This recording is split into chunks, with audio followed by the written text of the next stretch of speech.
학교에 라면 기계라고요? 그냥 전자레인지에 돌려서 드세요. 뭐라고요? 학교 측의 반응에 어이가 없어 화가 난 여성이 있습니다. 과연 이 여성에게는 어떤 일이 있었던 걸까요? 이 내용은 미국인 여성의 SNS 사연을 각색 재구성한 것입니다. 구독과 좋아요는 영상 제작에 큰 힘이 됩니다. 감동TV의 오늘의 이야기를 시작해 볼게요. 안녕하세요. 저는 미국 MIT 영문학과에 재학 중인 에블린입니다. 작가가 되고 싶어서 영문학을 전공하고 있는데 이렇게 글을 쓰게 될 줄은 몰랐네요. 제가 오늘 들려드릴 이야기는 제 인생을 완전히 바꿔놓은 한국 여행에 관한 것입니다. 저는 학과 공부 외에도 학교 오케스트라 동호회에서 바이올린을 연주하고 있어요. 사실 바이올린과의 인연은 제 할머니 덕분이에요. 할머니는 젊은 시절 유명한 오케스트라에서 연주하셨던 바이올리니스트셨거든요. 제가 5살 때부터 할머니께서 바이올린을 가르쳐 주셨어요. 특히 기억에 남는 건 할머니가 늘 하시던 말씀이에요. 음악은 말이 필요 없는 대화란다. 내가 바이올린을 연주할 때마다 듣는 이의 마음에 다른 이야기로 울릴 거야.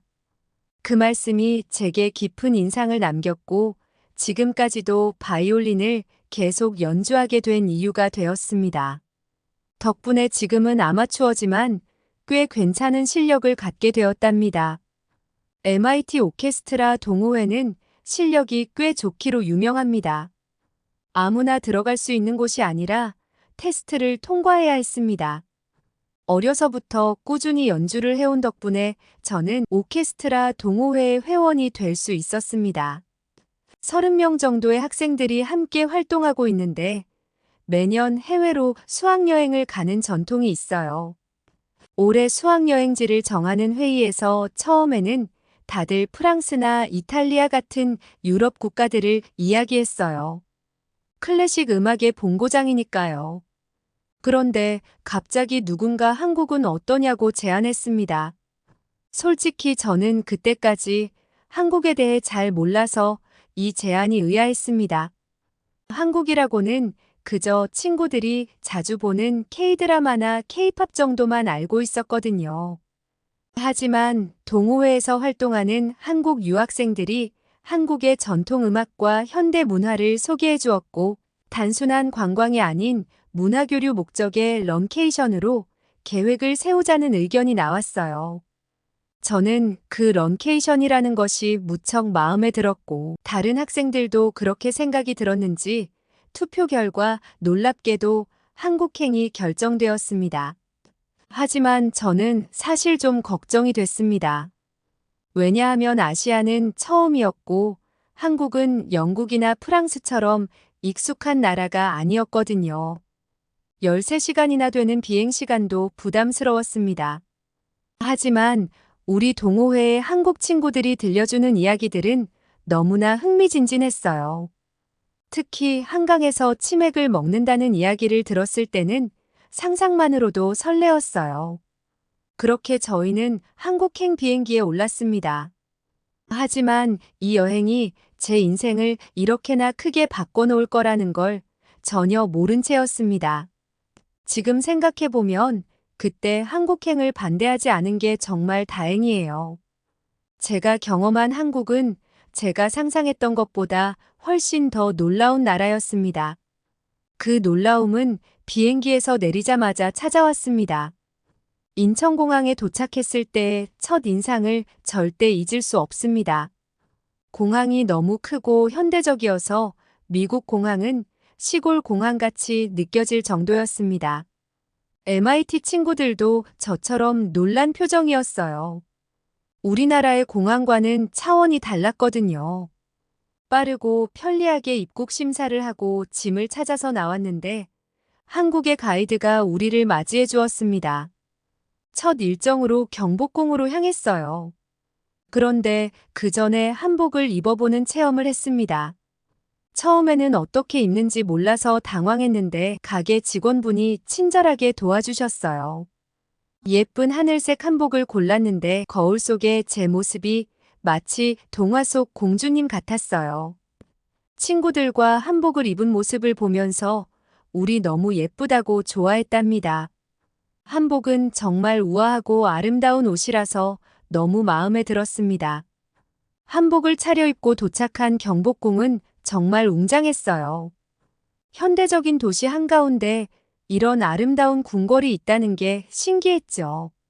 가이드가 조선시대 왕들의 이야기를 들려주었는데 마치 타임머신을 타고 과거로 돌아간 것 같았습니다. 저는 특히 경회로라는 건물 앞에서 찍은 사진이 정말 기억에 남아요. 연못에 비친 모습이 너무 아름다웠거든요. 미국에서는 절대 느껴본 적 없는 느낌이라서 한국이 특별하게 느껴졌습니다. 그날 저녁 우리는 한국에 치킨을 먹으러 갔어요. 사실 치킨은 미국에서도 흔한 음식이잖아요. 그래서 별로 기대하지 않았어요. 그런데 이게 무슨 맛인 거죠? 바삭하면서도 부드럽고 달콤하면서도 매콤한 맛이 정말 특별했어요. 특히 치킨과 함께 마시는 맥주는 제가 여태껏 경험해보지 못한 새로운 조합이었습니다. 다음 날은 진관사라는 절에 갔어요. 도시 한가운데 있는 산속 절이라니 정말 신기했습니다. 사실 미국인인 제가 절이라는 걸 본 적도 처음이었습니다. 처음으로 명상도 해보고 사찰 음식도 먹어봤어요. 처음에는 고기 없는 음식이 맛있을까 걱정했는데 의외로 깔끔하고 담백해서 좋았어요.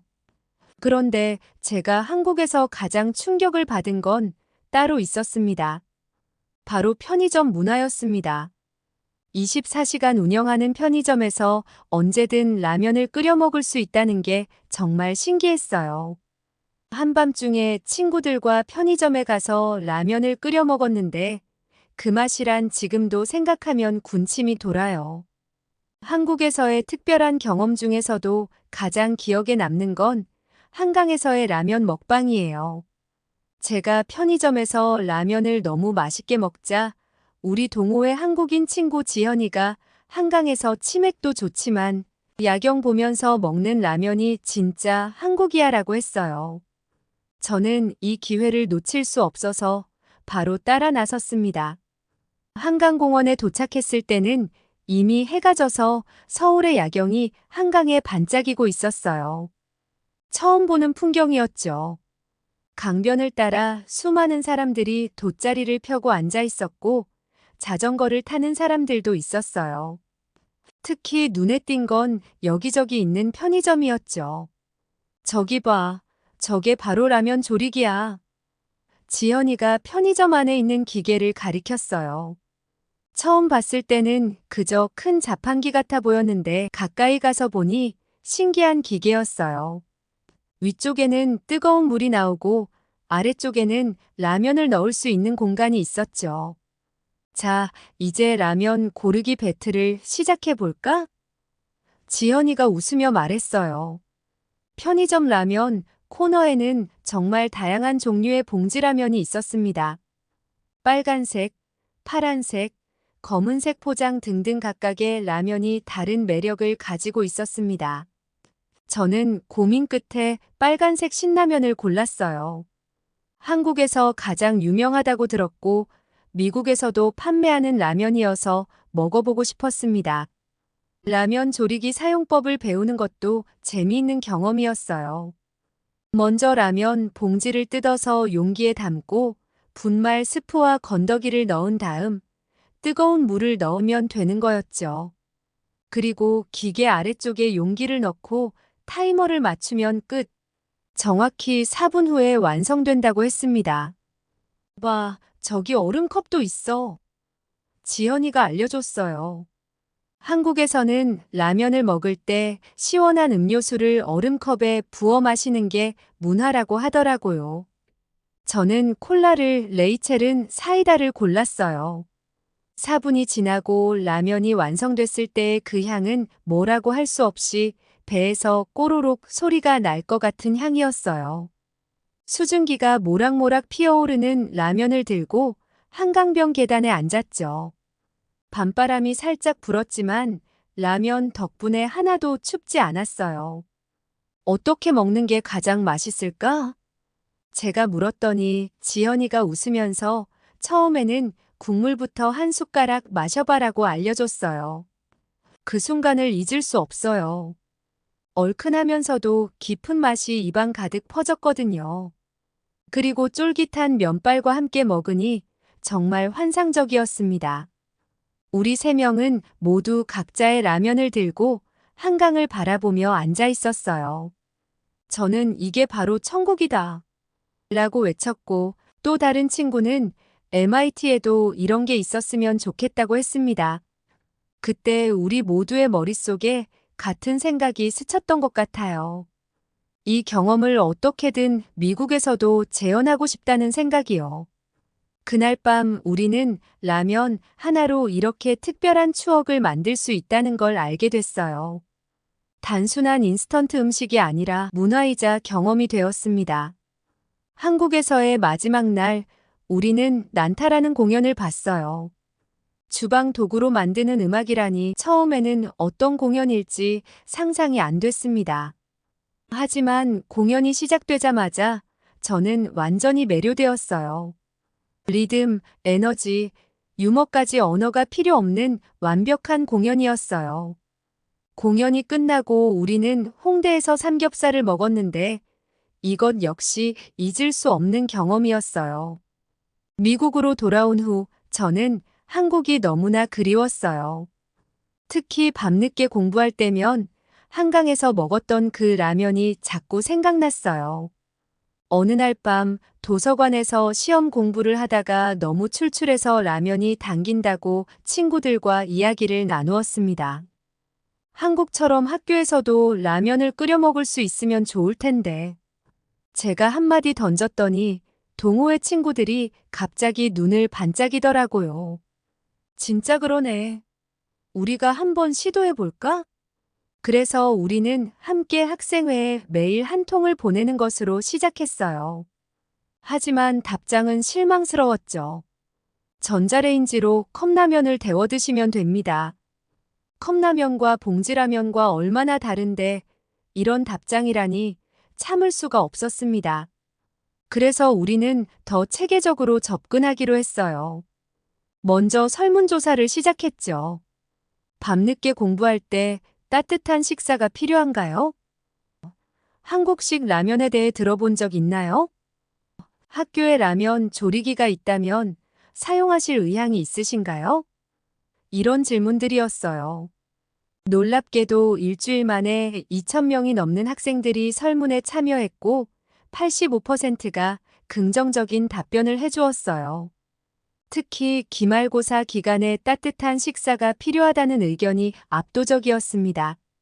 그 다음으로는 프레젠테이션을 준비했어요.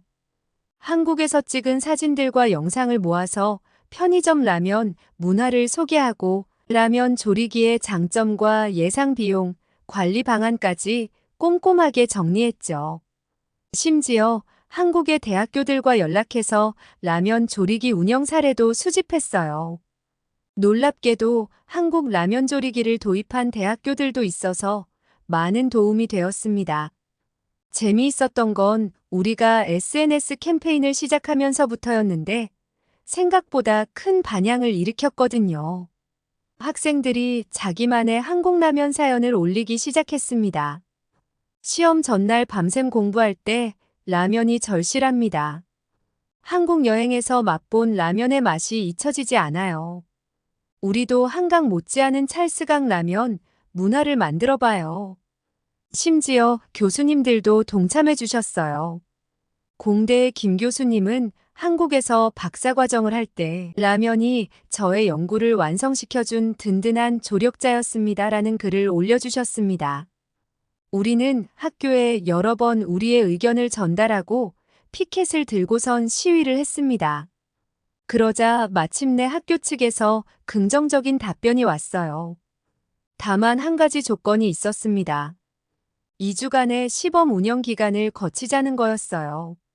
학생식당과 학생회관에 각각 한 대씩 총 2대의 라면 조리기를 설치하기로 했습니다. 시범 운영 첫날, 저는 아침 일찍부터 학생 식당에서 기다리고 있었어요. 과연 몇 명이나 이용할까 긴장되더라고요. 그런데 점심시간이 되자마자 놀라운 일이 벌어졌어요.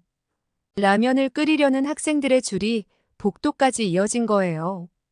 특히 기억에 남는 건 물리학과의 마이크라는 친구가 자신은 한국 라면은 처음이라고 해서 제가 옆에서 도움을 주었습니다.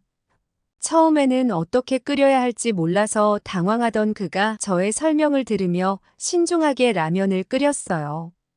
첫 맛을 본 순간 그의 눈이 휘둥그레졌어요. 이건 단순한 라면이 아니야, 혁명이야. 라고 외치더라고요. 2주간의 시범 운영 동안 우리는 모든 데이터를 꼼꼼히 기록했어요. 이용자 수, 피크타임, 청결 상태, 학생들의 피드백까지.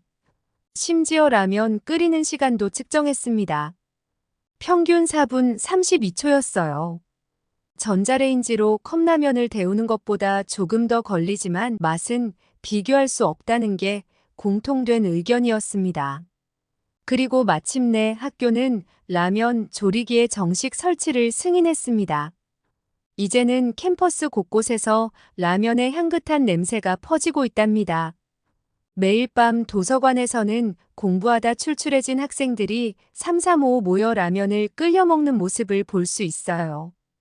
특히 재미있는 건 이제는 우리 학교만의 독특한 라면 문화가 생겼다는 거예요.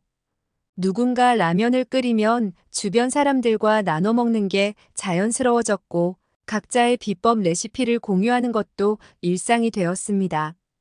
저는 이런 변화를 보면서 문화란 게 얼마나 자연스럽게 전파되고 융합되는지 새삼 깨닫게 되었어요. 그러다 정말 놀라운 소식을 들었어요. 학교에서 한식 컨퍼런스를 개최한다는 거였죠. 한국의 유명한 배우이자 요리 전문가를 초청해서 한식 문화에 대한 강연을 한다고 했습니다. 특히 이 배우분이 한국의 대표적인 요리를 직접 시연한다고 해서 캠퍼스가 들썩였어요. 저는 이 모든 변화를 보면서 가슴이 뿌듯했어요. 단순히 라면 조리기를 설치한 것에서 시작해서 이제는 학교 전체가 한식과 한국 문화에 관심을 가지게 된 거예요. 제가 한국에서 느꼈던 그 특별한 경험을 이제는 많은 학생들과 함께 나눌 수 있게 된 것이 너무 자랑스러웠습니다. 그리고 최근에는 더 큰 꿈을 꾸고 있어요. 졸업 후에는 한국 문화와 음식을 연구하는 길을 가고 싶어졌거든요. 어쩌면 제가 좋아하는 글쓰기와 한식을 결합해서 한국 음식 문화를 세계에 알리는 작가가 될 수도 있을 것 같다는 생각이 들었습니다. 한국으로의 그 수학여행이 제 인생의 방향을 완전히 바꿔놓은 거죠. 지금도 가끔 궁금해요. 만약 그때 한국이 아닌 다른 나라로 갔더라면 제 인생은 어떻게 달라졌을까요? 컨퍼런스 당일 대학의 대강당은 처음 보는 모습으로 바뀌어 있었습니다. 평소에는 물리학 강의나 컴퓨터 공학 세미나가 열리던 공간이 한식 레스토랑처럼 변신했거든요. 입구에는 한식의 다양한 향이 풍겼고 강당 앞쪽에는 임시 주방까지 설치되어 있었습니다. 저는 행사준비위원회 일원으로 무대 뒤에서 바삐 움직이고 있었어요. 한국의 유명 배우님이 오신다는 소식에 학생들의 기대가 정말 컸거든요. 심지어 컴퓨터 공학과에 재직하는 자신은 한국 오락 프로그램을 자주 보는데 이 배우가 요리하는 모습과 음식들에 빠졌다면서 직접 볼 수 있다니 꿈 같다고 들떠 있었습니다. 드디어 배우님이 등장하시는 순간 강당이 떠나갈 것 같은 환호성이 터졌어요. 하지만 더 놀라운 건 그 다음이었습니다. 배우님이 직접 끓인 뜨끈한 감자탕을 들고 나오신 거예요. 안녕하세요, MIT 여러분. 배우님의 유창한 영어에 모두가 놀랐어요. 오늘 여러분과 함께 나눌 이 감자탕은 제가 어릴 때부터 즐겨 먹던 소울푸드입니다. 한국인들은 힘들 때마다 이 뜨끈한 국물로 위로를 받았죠. 특히 인상적이었던 건 감자탕을 만드는 과정을 설명하시면서 들려주신 이야기였습니다. 이 요리에는 제 할머니의 레시피가 담겨 있어요. 할머니는 항상 말씀하셨죠. 음식은 단순한 먹거리가 아니라 사랑을 나누는 방법이라고요. 강연 중간에 치킨 떡볶이를 시연하실 때는 정말 재미있는 일이 있었어요. 떡볶이 소스를 만들던 중 실수로 약간 많은 양의 고추장이 들어갔는데 배우님은 당황하지 않고 이런 실수도 요리의 일부예요. 때로는 실수가 새로운 맛을 만들어내죠. 라며 유쾌하게 넘기셨어요. 시연이 끝나고 시식 시간이 됐을 때 지난번 라면을 처음 먹어봤던 물리학과의 마이크가 처음으로 맛을 봤어요. 그의 반응이 정말 인상적이었죠. 와, 이건 마치 매운맛의 교향곡 같아요. 처음에는 매콤하다가 끝에는 달콤한 여운이 남네요. 질의응답 시간에는 정말 다양한 질문들이 쏟아졌어요. 컴퓨터 공학과 제니퍼는 한식의 매운맛을 어떻게 조절하나요? 라고 물었고, 배우님은 매운맛도 코딩처럼 단계별로 접근하면 됩니다라며 재치있게 답변하셔서 우리는 함께 웃었습니다. 가장 감동적이었던 순간은 마지막이었어요. 배우님이 준비해 오신 특별한 선물 때문이었죠. 바로 참가자 모두에게 나눠줄 수제 김치였어요. 이 김치는 제가 직접 담갔습니다. 여러분의 냉장고에서 숙성되면서 한국의 맛이 여러분의 일부가 되길 바라는 마음을 담았어요. 컨퍼런스가 끝난 후 저는 배우님께 감사 인사를 드리러 갔어요. 그때 배우님이 해주신 말씀이 아직도 기억에 남아요. 음식은 국경을 넘어 사람들의 마음을 이어주는 다리가 되죠. 여러분이 이렇게 한식에 관심을 가져주셔서 감사합니다. 그날의 컨퍼런스는 단순한 요리 시연을 넘어선 문화적 교류의 장이 되었어요. 많은 학생들이 한식에 대한 새로운 시각을 갖게 되었고, 심지어 몇몇 교수님들은 한식을 다른 학문과 연결시키는 연구 아이디어를 제안하기도 하셨습니다. 다음 날 캠퍼스 신문의 헤드라인은 이랬어요. 한국의 맛과 이야기로 물든 대학교의 한식 컨퍼런스가 남긴 것. 그날 이후로 MIT의 식문화는 확실히 달라졌으니까요. 라면 조리기에서 시작된 작은 변화가 이렇게 큰 문화적 움직임으로 발전할 줄은 저도 몰랐답니다. 이 컨퍼런스를 계기로 MIT에서는 더 큰 변화가 일어났어요. 학생 식당에서 비빔밥과 김치찌개 같은 한식 메뉴를 정식으로 선보이기 시작했고 한식 요리 동아리도 생겼거든요. 저도 동아리 창립 멤버로 참여하게 되었습니다. 매주 목요일마다 모여서 김치도 담그고 된장찌개도 끓이면서 한국 음식을 배우고 있어요. 처음에는 서툴러서 실수도 많았지만 점점 나아지고 있습니다. 특히 지난주에는 제가 직접 만든 김치찌개로 동아리 회식을 했는데 다들 맛있다고 해줘서 정말 뿌듯했어요. 이제는 학교 캠퍼스 곳곳에서 한식의 영향을 볼 수 있어요. 도서관에서 공부하다가 출출할 때면 라면을 끓여 먹는 게 일상이 되었고 시험 기간이면 서로 김밥을 나눠 먹는 문화도 생겼어요. 심지어 교수님들 중에서도 한식 팬이 늘어나고 있다고 해요. 가끔 한국 여행을 다녀온 그때를 떠올려 보면 그때의 선택이 얼마나 큰 변화를 가져왔는지 새삼 놀라워요. 단순한 수학여행이 이렇게 많은 사람들의 일상을 바꾸게 될 줄은 몰랐거든요. 이제 저는 새로운 꿈이 생겼어요. 영문학을 전공하는 제가 한국 음식과 문화를 소개하는 책을 쓰는 거예요. 제가 경험한 한국의 맛과 문화 그리고 그것이 어떻게 미국 대학을 변화시켰는지에 대한 이야기를 담고 싶습니다. 그래서 이번 여름에 다시 한번 한국을 방문하려고 계획하고 있습니다. 어쩌면 이게 제가 찾던 작가로서의 길일지도 모르겠어요. 셜록 홈즈처럼 추리소설을 쓰는 것을 포기한 것은 아니지만 음식을 통해 문화를 연결하는 이야기를 쓰는 작가도 되고 싶습니다.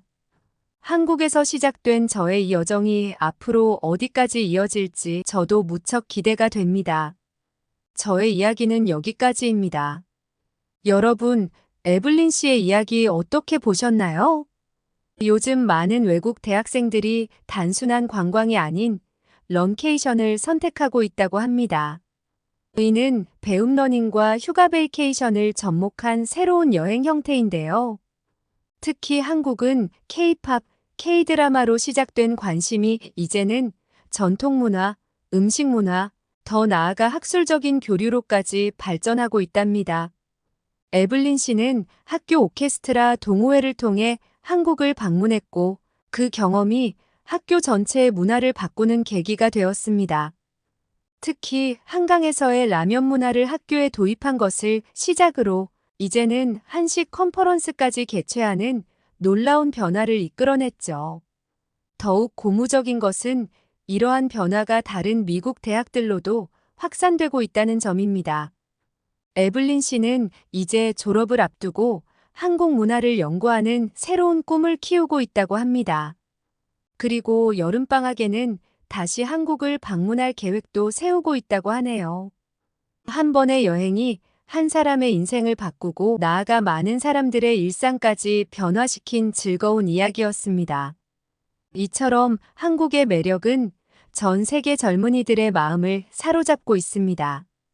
단순한 관광을 넘어 서로의 문화를 이해하고 배우는 소중한 기회가 되고 있는 것이죠. 앞으로도 더 많은 외국 학생들이 한국을 찾아와 에블린 씨처럼 특별한 추억을 만들어갈 수 있기를 기대해 봅니다. 감동TV는 감동적이고 재미있는 사연을 기다리고 있습니다. 다음에도 재미있는 사연으로 찾아뵙겠습니다. 시청해주셔서 감사합니다.